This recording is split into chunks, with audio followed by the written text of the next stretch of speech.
रायगड जिल्ह्यातील रोहा तालुक्यात गेल्या काही दिवसांपासून गावठी दारूची आयात निर्यात वाढलेली दिसून येत होती। ही दारू इतकी घातक असून ही दारू कुठून येत होती याचा छडा काही लागत नव्हता। रोहा पोलिसांनी याकडे बारकाईने लक्ष देत रोहा तालुक्यातील निवी गावच्या जंगल हद्दीतील 2 ठिकाणी सापळा रचत सकाळी 6 वाजण्याच्या सुमारास धडक कारवाई केली। या कारवाईमध्ये सुमारे 1200 लिटरचा दारू साठा सहित 6 लोखंडी व प्लास्टिक ड्रम व इतर साहित्य अंदाजे 55,000 रुपये किमतीचा मुद्देमाल नष्ट केला आहे। या कारवाईची रोहेकर नागरिकांकडून कौतुक होत आहे, परंतु हे धंदे आहेत तरी नेमके कोणाचे याचा रोहा पोलीस बारकाईने शोध घेत आहे। रोहा पोलीस ठाण्याचे पोलीस निरीक्षक देविदास मोपडे यांनी घटनास्थळी उपस्थित राहून गावठी दारू नष्ट केली आहे।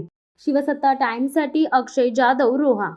दे धडक बेधडक वृत्त देणाऱ्या आपल्या शिवसत्ता टाइम्स न्यूज चॅनलला लाल बटन दाबून सबस्क्राईब करा आणि बेल आयकॉनला क्लिक करायला विसरू नका।